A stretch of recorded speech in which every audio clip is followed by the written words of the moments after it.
Good morning. Welcome to the Morning Express on mainland 98.3 FM, the sound of Lagos. My name is Sage Babalola. Such a pleasure to be here again. It's the 26th March 2026. Before you know it, the month of March is done and over with. And then politics is in full gear. April, May, that's when the primaries should start. That's when political parties should start to consolidate, make selections, and start to, should I say, push aspirants in our faces, right? And so we need to start to prepare ourselves for all the things that is to come. It is political season, whether you like it or not. However, we promise to do the best we can to manage information as we're talking to you about what's going on within political parties, their selection process, their internal selection processes. We will not ignore social issues. We will not ignore economic issues, right? It's not just going to be politics. We will talk about human stories. We would address the metro segment of the news. We will tell you what's going on in other sectors, just so that we're not overwhelmed or we're not carried away by politics to the point that we forget about the aspects that affect us as people. So come along with us across different programs that we have on this platform, mainland 98.3 FM. Again, we can assure you that information will not be lost on you. My name is Sage Babalola.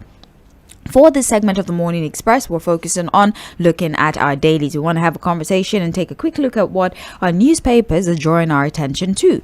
We do provide you with analysis as well to accompany the information that we give to you as we look at our dailies.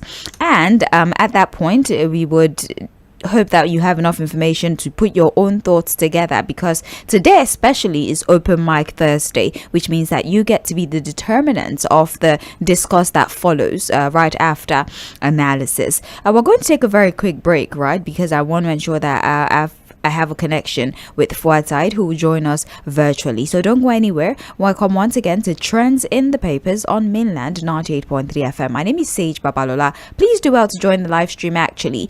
Join the live stream at mainland 98.3 FM across all social media platforms, but most importantly on Facebook and on YouTube. Don't go anywhere. News analysis will follow shortly.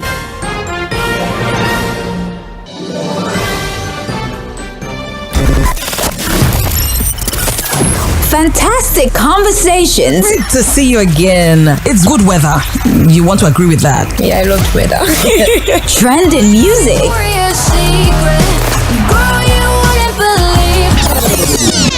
I live the life that I love. I love the life that I live. Tomorrow. Traffic updates. Ojaoba and Charity intersections is good. There's no cause for alarm. Sports.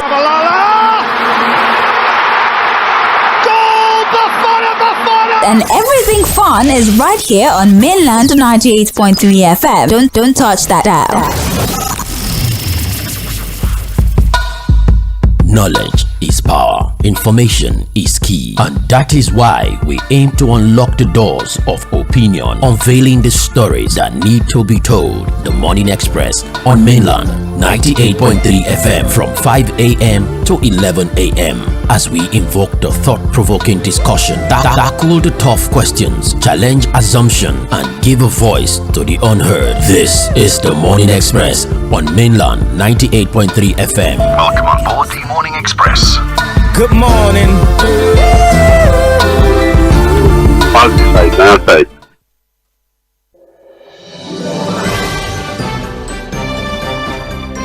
Welcome back and thank you for staying with us. Mainland 98.3 FM, the sound of Lagos.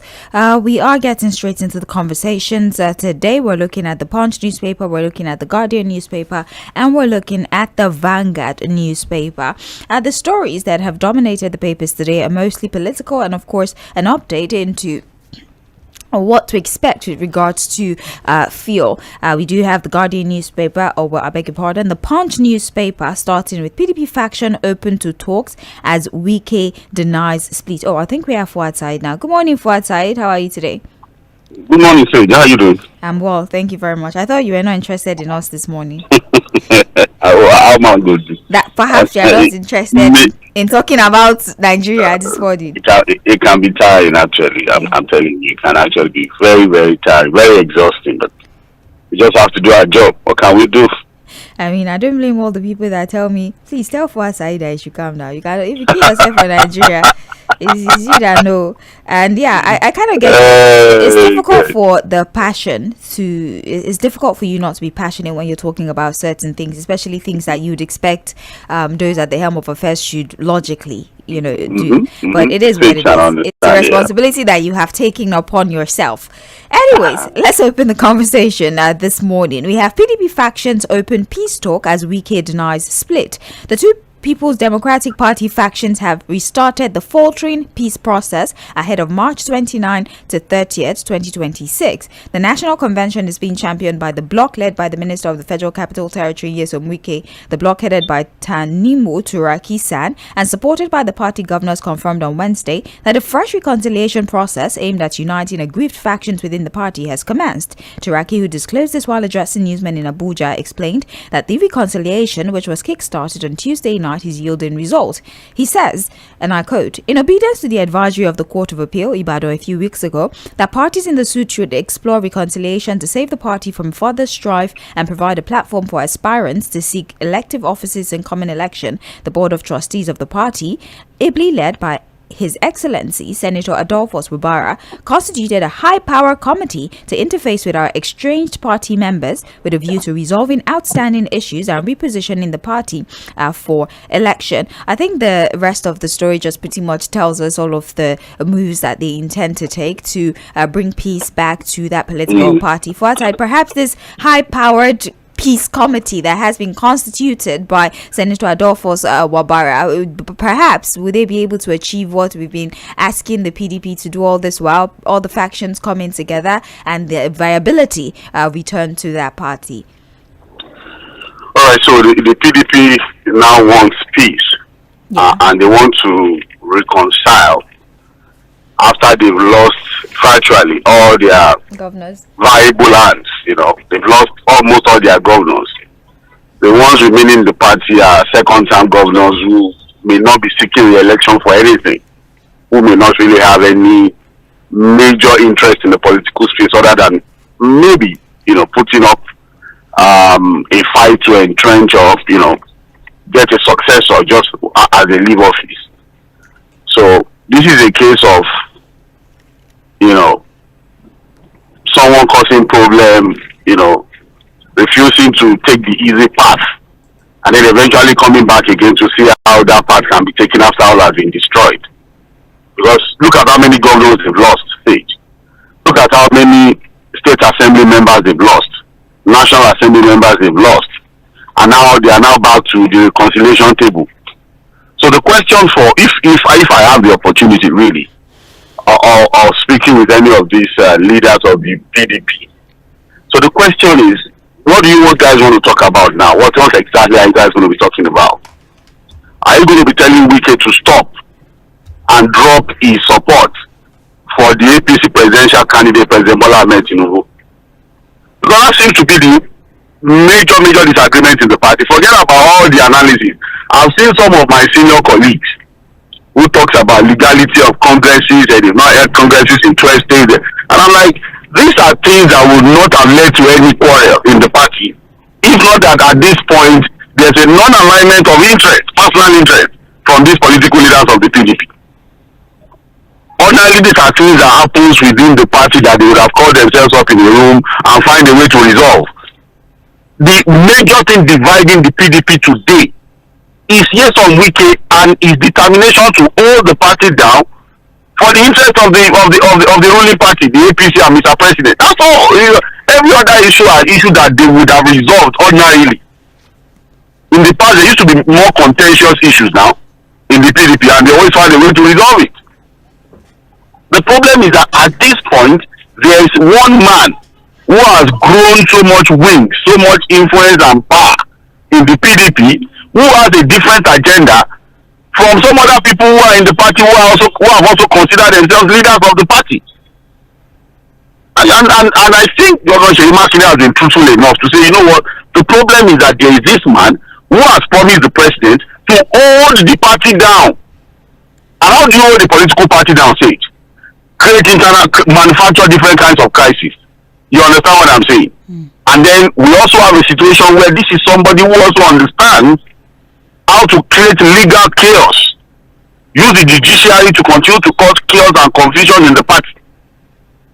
They know these things. These are people, and that's the danger with our democracy. Our politicians on a daily basis are getting to know how to manipulate the process, create unnecessary problems, subversion, coercion, all manner of things. They become so crooked to the point where and that's why you can have a minister who will threaten other people. I can throw fire into your state. What do you think he's talking about when he says I can throw fire into your state?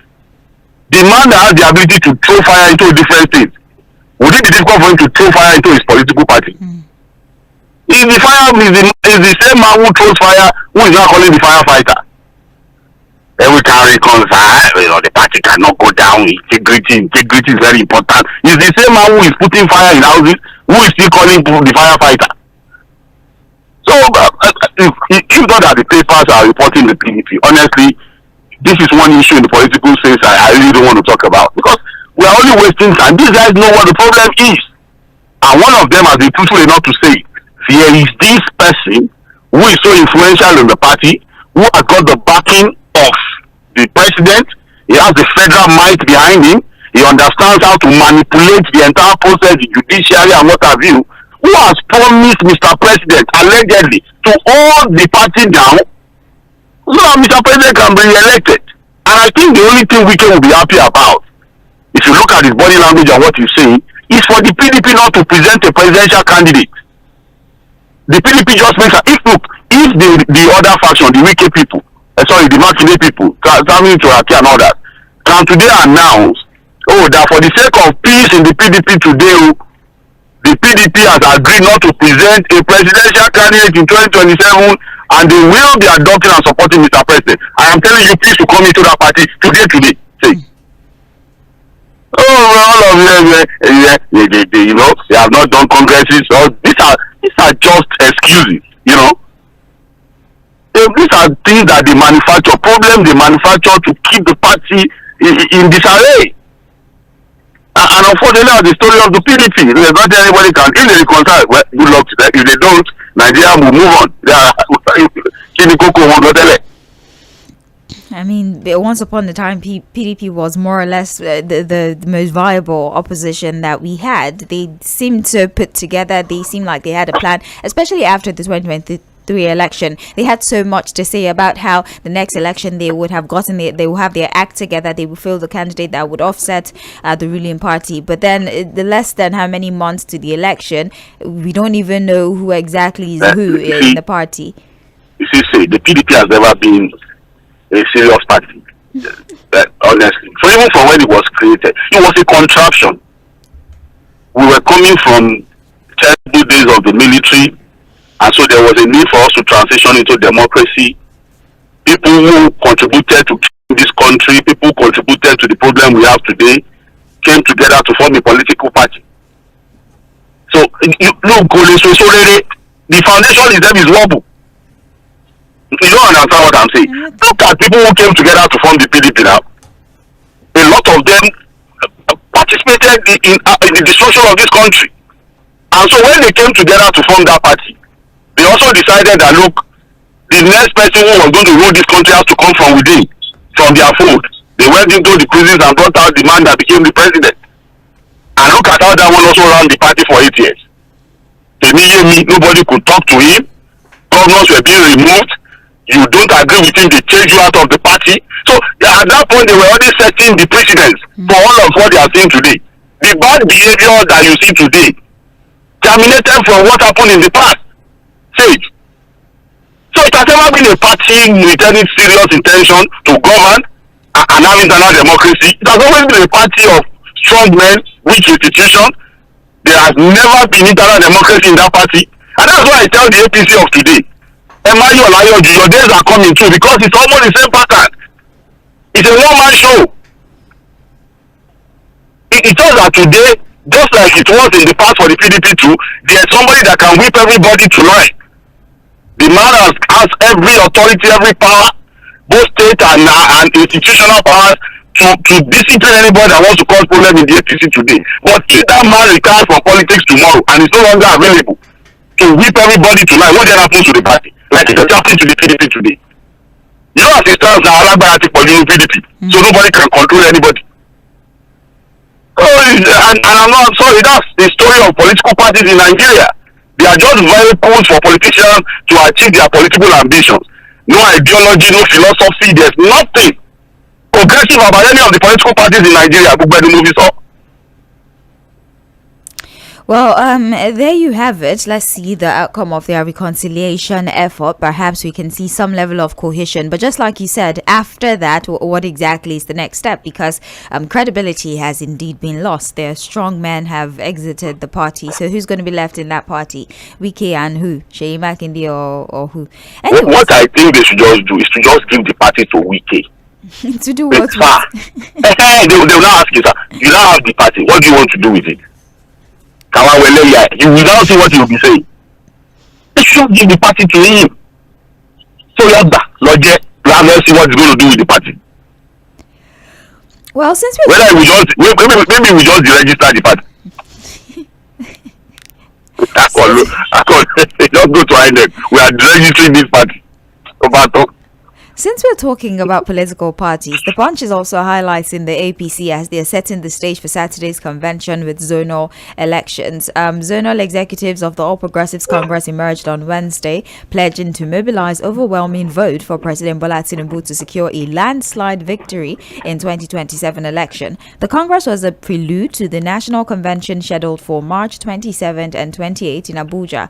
Prior to the convention, the president on Wednesday evening returned to Abuja after observing Eid al-Fitr celebration in Lagos. Now, his return to Abuja and the successful conduct of the zonal congress across the 6 geopolitical zones of the country signaled that the party was ready for the convention. At the various zonal congress venues, consensus followed by voice affirmation was adopted as the mode of election, producing ESCOs ranging from re-elected to newly elected members. As we're talking about the discord within the PDP, the Punch is reporting the organization within the APC, although, as you said, many have perhaps predicted that an implosion is imminent if they don't manage their crisis. But for right now, or should I say they don't manage the influx of powerful men, but for right this very moment, they seem rather coordinated. They had their Congress, they've been able to elect EXCOs and what have you. And so they're supposed to have the convention on... The biggest one, the national convention, yes, on Saturday. So I would like to get your comment on that. Again, Sage, the orderliness that you see in the APC today, the so-called well-coordinated that you have just mentioned, is because there's one man whose interest is superior to any other interest in the party today. And whose interest is not only superior to every other interest in the party, who has got the power to flog, if you understand, metaphorically speaking,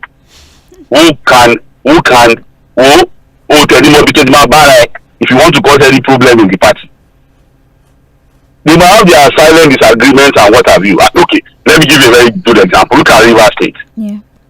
Look at the way Martin really was shouting, I will go to impeach this governor, is a promise, is it? Since they call them to Abuja, what has happened? Say. Peace has been restored. They withdrew it immediately. But perhaps it was because of the defection of Sims Fubara. He was under. No, that's they are both. They are all in now. They are now all in the APC now. You understand? They are all part. Look, just imagine that Fubara had not taken the decision to join the APC. What would have happened to him? ᴜᴜ But now he's a member of the family.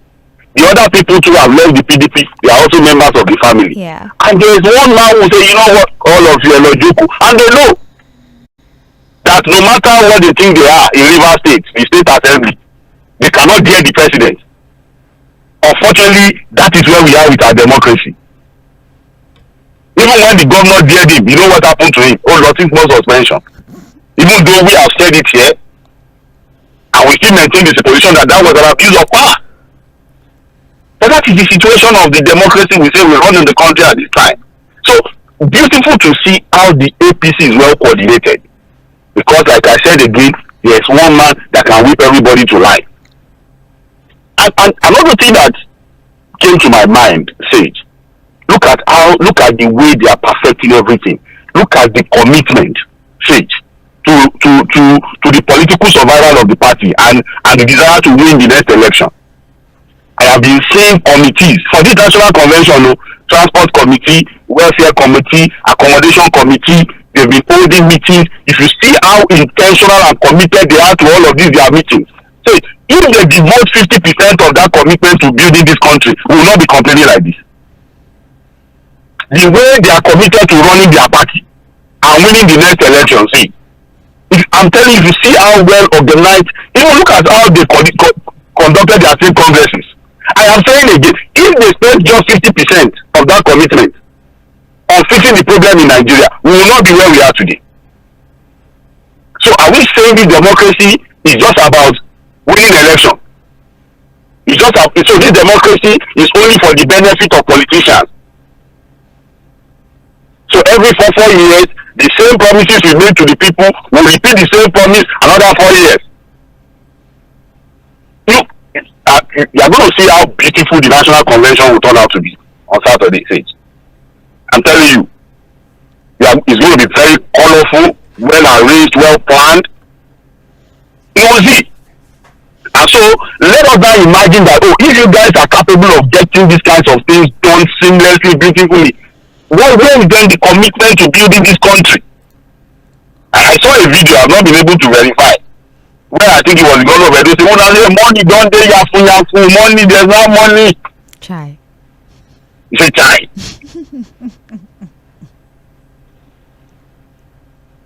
So we wish the APC all the best. It's nice to see that at least there's one political party in the country today that does not have real crisis. You understand? Unlike the others. Oh, at The least ADC, we don't know what will happen eventually to that one. you said perhaps it's a political strategy is why they're not telling us a lot of what is happening, because they don't want to sell themselves out early. So maybe their silence means is a strategy too, according to you. Let's hope so. Okay. Because at least we need some form of viable opposition. That's one of the ingredients of what you can call a functional democracy. That at least there's an opposition that can, stand toe to toe, head to head with the ruling party. So we'll keep our eyes on the national convention of the APC. Most likely, most of their national ESCOs most of the new ones that will come in are going to come in on consensus. Yeah. There are reports that look is probably going to be, so it's just going to be endorsement. You won't see any real contest or voting. Yeah. You understand what I'm saying? Yeah. The culture and the tradition of the APC in reality, especially the kind of politics that President Bola Ahmed Tinubu likes to play is always the politics of consensus. And when it comes to consensus, it's just about one person deciding for every other person in reality. And if you are not happy, you leave the party. The problem here. Well, that's the situation on ground. We're moving forward, but we're still looking at the Punch newspaper. This time around, we're talking about what's going on with the fuel situation. US-Iran war. Federal government reopens fuel imports. Dangote reels from FX losses. The federal government has lifted its ban on fuel import, granting 6 new licenses for the importation of premium auto spirits called petrol, following concerns over supply and geopolitical tensions in the Middle East. The move marks a sharp reversal of Nigeria's recent policy aimed at reducing dependence on imported fuel. This comes as Dangote Petroleum Refinery grapples with mounting foreign exchange losses, highlighting the challenges of the Naira for crude arrangement. A senior management official of the $20 billion Lekki-based firm disclosed that the deal's inefficiency has eroded potential earning, even as regulators seek to stabilize domestic fuel supply. Now, consequently, oil marketers and domestic crude refiners have called on the federal government to boost crude supply to Dangote and other local refineries to shield the country from fuel scarcity, as it's been reported in other countries due to the Middle East crisis. So for one side, as at March 11, we did get the announcement that they were not going to be, the federal government would not be issuing new import licenses, right, to marketers or those who import the commodity. And also, I think in last year, October, there was also a conversation around minimizing importation, so we're able to grow our domestic supply and encourage domestic refining. Well, that particular, should I say, hold on a second. That particular initiative has been relaxed to an extent because apparently the Middle East crisis has affected the ability for domestic supply, and we need to import the commodity into the country so we're able to meet our needs. There's also problems with Dangote, as the firm is saying they're losing a lot of money. It's a lot of pressure looking for forex, so they're able to import crude that they would refine, seeing as crude supply from the federal government under the Naira for crude deal has not been doing very well. They've not been able to meet their obligation to supply enough crude to Dangote. So the firm, it's under a lot of pressure, and now about 6 new licenses has been granted for these importers to bring in a PMS to cover the gap as a result of the Middle East crisis. That's the basis of this report, Fuad. Well, again, what this would only do is to ensure availability of the product, right? Yeah. It's not going to help in the area of affordability. Not necessarily. Not necessarily, because what it will mean is that these marketers are going to source for foreign exchange, go all over the world wherever they can get this product and bring it into the country. Again, these are businessmen. They will have to price for profit, right? Yeah. They are going to price for profit. So it's not as if they'll bring in the product and then begin to sell at reduced price. So what I think we're trying to do is to play safe, because there appears to be a lot of pressure on the Dangote refinery. Again, this is a man who has been going to different parts of the world to get crude.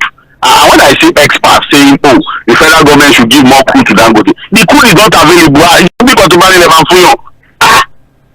You don't understand what I'm saying, see? Yeah. Every time I see analysis or they should give Dangote crude, where is the crude going to come from? I don't know. We actually had a shortfall. We did 1.3 million barrels. So okay, beautiful. Say from the 1.3 million, about 300,000 barrels we used to sort basic. Yeah. That basic we must pay. Yeah. Now, if you look at the agreement with the IOCs, say about 40% goes to people who help you to get this thing out of the ground. They must collect their share. So from what is left is what you will now reserve small for Dangote. The rest you want to sell out, because again, whether we like it or not, one of the ways to show off some form of liquidity for foreign exchange is to sell crude. See? Yes. So if you gauge everything, if we are still hovering around 1.3 million barrels per day, where is the crude going to come from to give a Dangote that on a daily basis is about 600,000 barrels? See? Because that's what we need to give to him. In fact, what he needs is at the optimal level with 650,000 barrels of crude oil per day. Where would that come from? See? So why they should give more crude? Where is the crude? We don't have it. And that's why they are not even talking about it. And even the ones we are giving to him, the Naira for crude does not give real advantage to Dangote. Other than the fact that, look, it's still going to pay at the dollar equivalent. So what it now means is that, look, there's a lot of pressure on Dangote. He's probably also checking his own books. How much am I buying crude? After refining and everything, bringing it into the country, how much do I sell it? Is this sustainable? See it. It might actually be one of the things to discuss with the president. But I just found a line that you'll be more. For the man to come out and say, you people better know what you are doing. Thank God. Say, God bless you. When what Dangote told us is that you better brace up. Yeah. Nigerians, you better brace up. If this war does not end anytime soon, you're going to feel it. Sorry for you. Feel it very hard. So it might be that he has told the president that, you know what, you guys should not rely on me. I'm also gasping for breath. There's a global disruption in crude supply. You know what it means for 20% of crude, where crude comes from globally, being shut down completely, Sage. Yeah. So it might just be that he has come to alert Mr. President. Because again in 2026, the news is that we have not issued new import licenses. Yeah. Now we have had to do it. People have to go and bring in this product from anywhere in the world just to show supply locally. And there goes the question we always ask ourselves: why can't we have other functional refineries in the country? See. Fortai, let me Yes. actually take this related story because it's relevant Yeah, to the exactly. conversation we're having. The Guardian newspaper, it says $6 billion capex gap may stall higher oil output push crude delivery to Dangote. The riders, Nigeria faces $1.6 billion loss in 2 months of dwindling oil production. Stakeholders raise concern over oil theft, evacuation crisis, failure DCSOs. But I think the most significant part here is there's been renewed push by the Nigerian Upstream Petroleum Regulatory Commission and the Nigerian National Petroleum Company Limited to increase oil production by fast-tracking approval for over 400 idle oil wells, which may be stalled by over $6 billion in capital requirement. Stakeholders in different interview are chasing the benefit from the rising oil price. And in this development, they noted that it would further impact crude oil supply to Dangote and overall implementation of domestic crude supply if we're able to activate this 400 dormant oil fields across the country. The biggest problem for our side is the capital to revamp. Where will the money come from $6 to activate the oil wells? billion is how much they Exactly. need to activate this 400 oil wells, and they are sure that if it becomes functional, we would not have problem of crude oil supply. Dangote we will be able to reserve for domestic use, and we'll have enough to sell as well. Okay, so the question is, why are we just running around to activate these dormant oil wells? Say, because again, we've always talked about the need to shore up crude oil production, Yeah. and we have over 400 dormant oil wells. Because again, we over focus on the midstream and downstream sector. Say, we really don't bother ourselves with the upstream sector. Again, which is supposed to be the foundation of everything that happens at the midstream and downstream sector. The reality is that, look, we are not getting enough people to put their monies in the upstream sector. A lot of the IOCs have even left. Some of them have divested. Hey. And so without enough investment, that's why this report is putting it about $60 billion. That's about what we need really to get these oil wells active again. And this is not something that government can do. They will have to get the private sector, people in the private oil sector, to put in these monies. And where is the money going to come from? Yes, it is very valuable at this time because oil prices are at an all-time high. But we will still need some serious investment to activate these oil wells, to get them active again, so that we can shore up production and be able to meet some of our domestic needs. That's what the report is saying. And that's why I'm saying that. So for people who are saying they should go and give food to Dangote, we don't have enough food to give to him. We don't have. They should call Dangote and give him crude oil at discount. So we've got to ban him on the discount. We don't even have. We borrowed some monies ahead. We have pledged crude oil. We are still stealing. There's still crude oil theft. If you look at the report very well, see, we are still battling the issue of crude oil theft. We have obligations with the IOCs who are going to, okay, if somebody brings about $6 billion now to invest in the sector, are they going to take their share of the crude oil? This is what is left that we're going to share amongst ourselves. Unfortunately, it cannot be enough for Dangote to run at full capacity. And that was why he said that, look, every month I need about 18 million barrels of crude oil. The best I've been able to get from Nigeria is less than 6 million barrels per month. The remaining 12 million, I go around the world to source for it. So that warning of Dangote, I think Nigerian citizens should tie these stories to it. That already demand is already telling Nigerians I might not be able to continue to meet your domestic demands. I'm also gasping for bread. That's why now new licenses have been issued. According to the report, we need to just bring in the product from anywhere and everywhere in the world. But that will only solve the problem of availability. It will not attend to the issue of affordability. Yeah, I mean, they have to calculate their landing costs, logistical especially. They will go and be looking for dollar now anywhere, everywhere. And all that. I remember that. I don't know what group it was. It eludes me now. That was saying perhaps the government should return the equalization fund, the one they paid to tanker drivers, so that the prices across different regions, at least there can be some similarity between it. So, but can they afford to bring back an initiative like that one again? So it's going to be a lot of money that we would pay when they bring in this commodity. So it's available, but would you have the resources to buy it? It's another problem we would have to grapple with at the end of the day. Well, thank you for being on the live stream. I see all of you. Thank you so much for joining and your participation as we go along. This is still Trends in the Papers, Mainland 98.3 FM. I'm Sage Babalola Fuatside is providing analysis, and we're looking at our dailies. Let's move now to the Guardian newspaper properly. We're going back to politics, sort of. There's a report here. I don't know if to call it an editorial or a piece. I don't know. But it says Lagos 2027 inside Tinubu's GAC's search for Sanwo-Olu's successor. We have the 2027 cycle is gradually gathering momentum across Nigeria, with aspirants for governorship seats in various states already mobilizing resources, building alliances, and testing their popularity among the electorate. Ironically, in Lagos State, the country's commercial nerve center, visible political activities ahead of the governorship race remain subdued. To many observers and insiders, this is not unusual. It affects the entrenched political culture in the state, where candidate emergence is often less about open contestation, but more about internal consensus shaped by party hierarchy. Already, many aspirants on the platform of the ruling All Progressive Congress are deliberately avoiding public mobilization because such efforts do not necessarily translate in securing the party's ticket.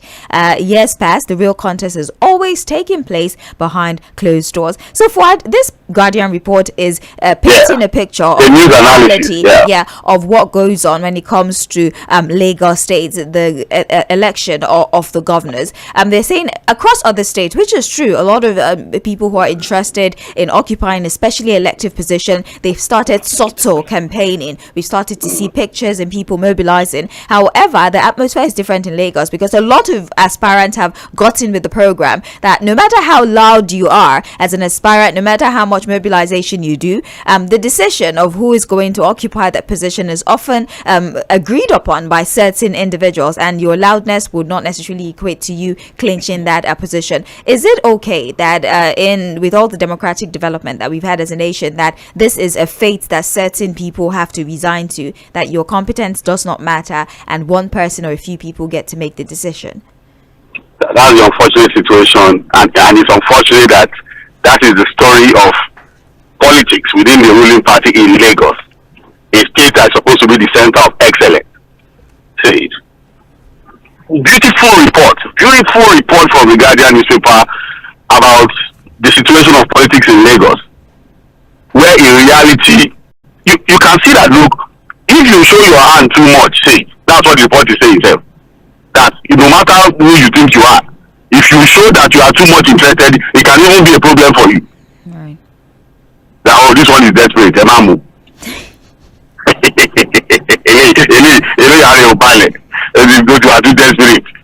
So because we already have so many people in the race already, but they are all quiet, they are all just they can't come out because they know that there's somebody looking at them. And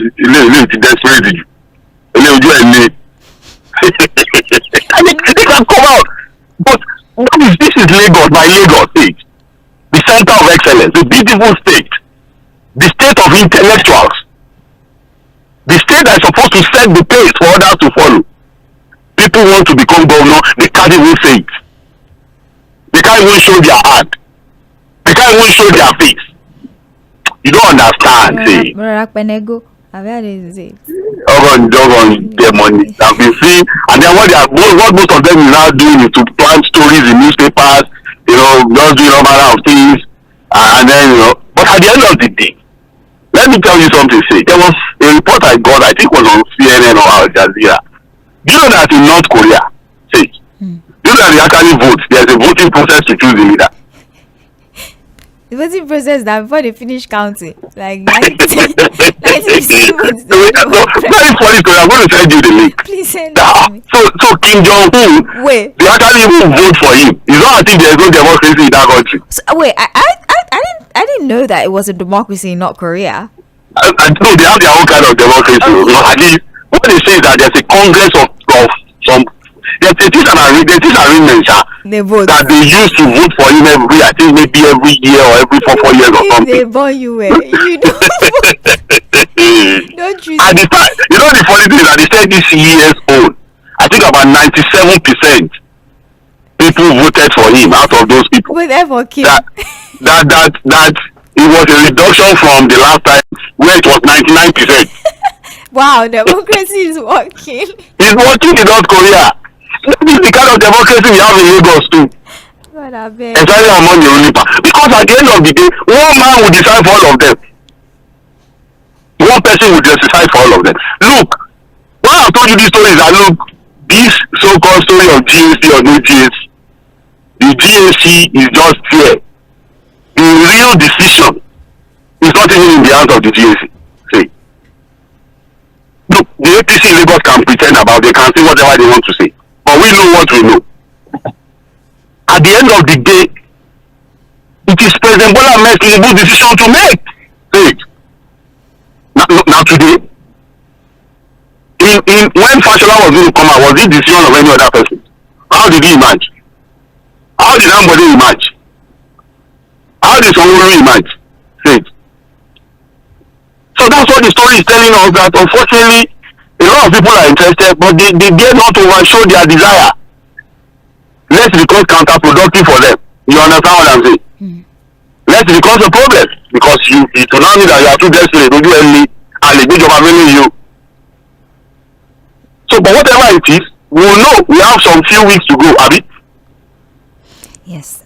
But it's unfortunate that in my darling Lagos, it is still about Baba Sokwe. It's not about how competent you are. It's not about your eye. At the end of the day, they come and file from Obuwana, and they will have to agree. If you are not interested, if you disagree, you leave the party. That's the story. Well, there you have it. It's a very interesting read, actually. I think people should go and read that report in the Guardian newspaper, because they also highlighted those who they're speculating the names are there.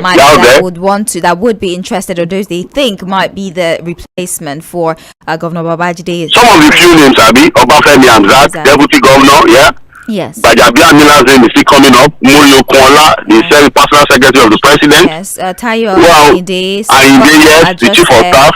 Yes, our Joseph, you know, we have different names just all coming up, but at the end of the day, I'm just hoping that, you know, we'll not shock out. We just get one random person that we have never even thought about. Like that. It happened. See, it happened I think it was in 2007, yes. After the 2000 of President Bola Ahmed, when he was governor, there were 12 senior politicians in Lagos, yes.